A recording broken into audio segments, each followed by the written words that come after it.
All right, ladies and gentlemen, we are in beautiful Sunny Isles, Florida, across from the address of 18401, but we're heading to the former location of 18601, to the old spot of the Ocean Shore Motel.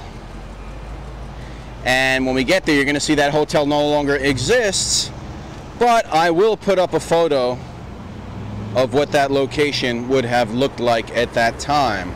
Now, why are we going to the Ocean Shore Motel?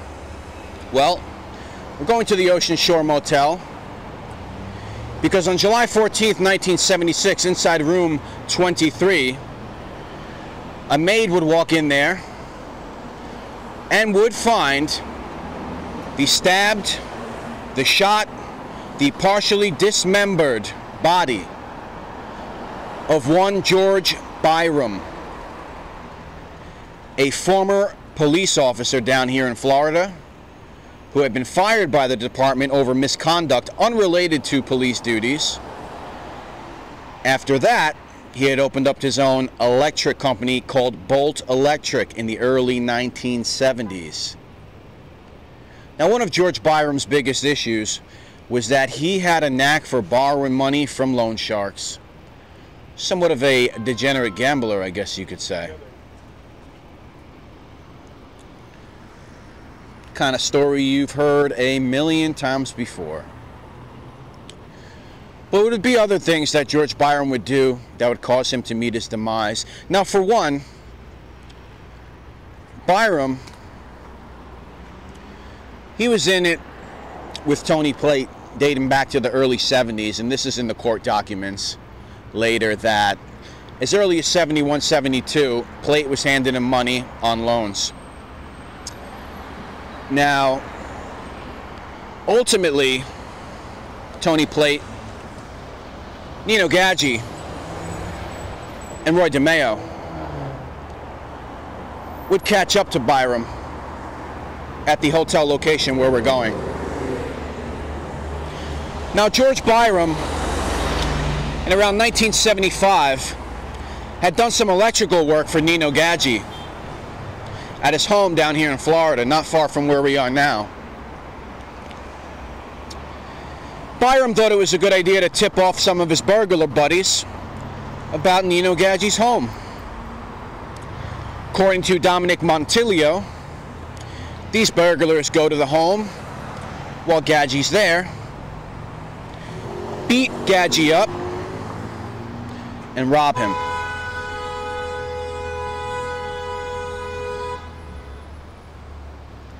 This would seal George Byrum's life as he knew it. Although he didn't know it at that time, he had other things to worry about, like his massive amounts of debts that he had out on the street.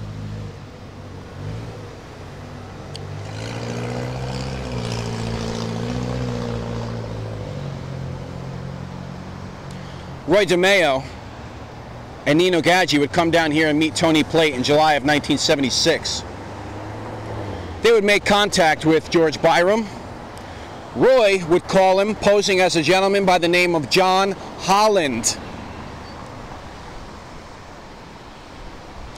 He would say, "Hey, I got a business going on over here. I need someone to do the electric." Obviously, that was a lie. George Byrum, in trouble, needing money, said, "Oh, this is good. This will be great. I got a nice job. These guys seem like they got some money, Mr. John Holland."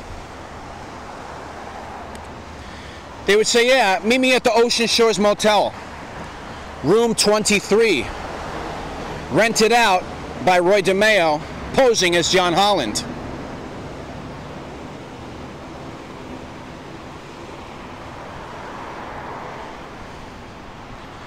George Byrum would make his way there on July 13th, 1976. He would enter into this trap set by Nino Gaggi, Roy DeMeo, and Tony Plate.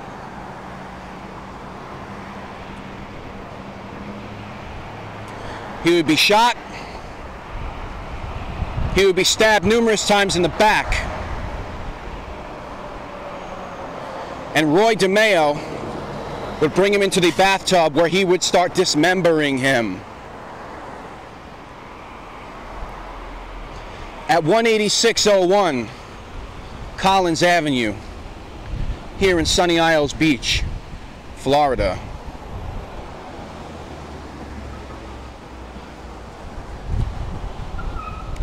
Now at the time, there was some construction going on outside the hotel room as Tony Plate watched on, looking out.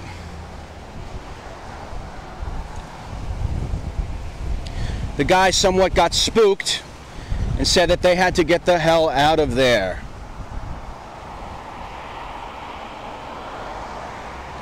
Now right here is the former location of 18601 Collins Avenue, the former spot of the Ocean Shores Motel. Now I'm going to be putting up a picture of what that Ocean Shores Motel looked like.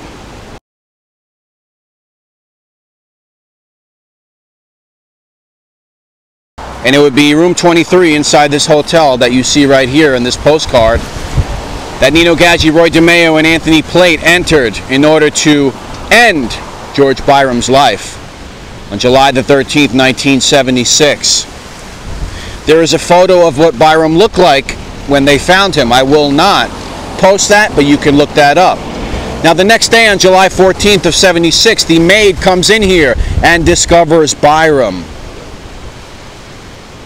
What a sight to see. Multiple stab wounds to the back, bullet wounds, and a partially dismembered head. This all went down on these grounds right here in front of us.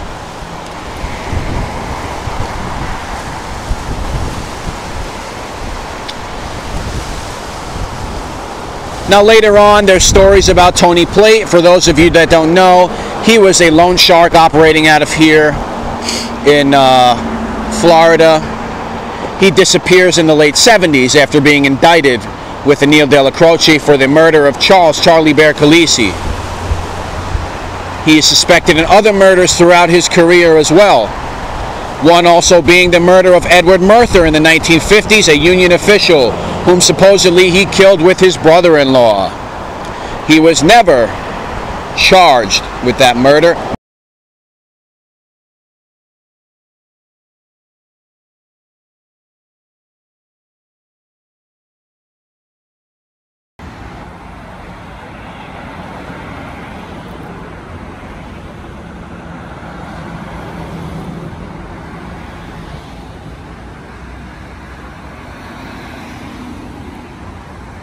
Alright guys, you're looking at the Diplomat Hotel.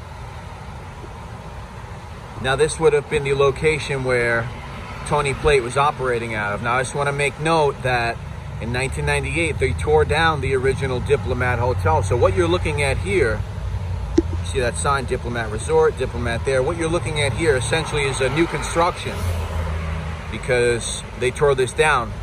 I'll play that footage of this thing being knocked down.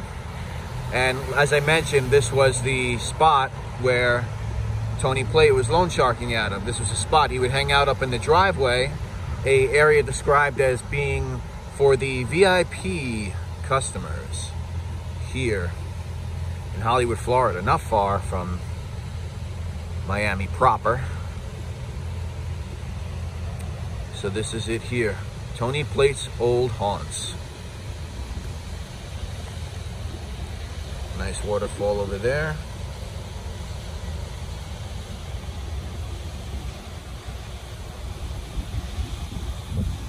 Beautiful structure. Nothing like it used to look like.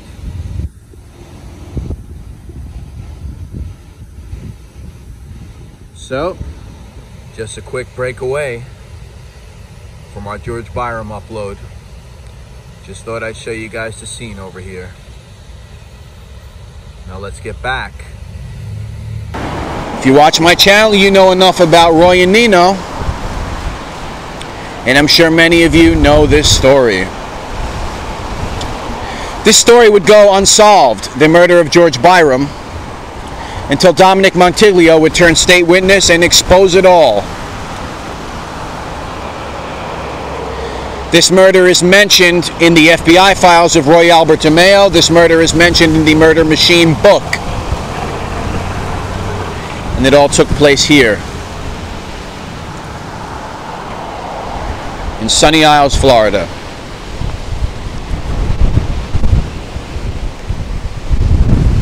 Once again, July 14th, 1976, George Byrum is found in the Ocean Shores Motel, which was located right here. Room 23, which was rented out by John Holland, which was a fake name used by Roy DeMeo. They would ambush Byrum and end his life. I hope you guys enjoyed this location video, and I'll see you all very soon.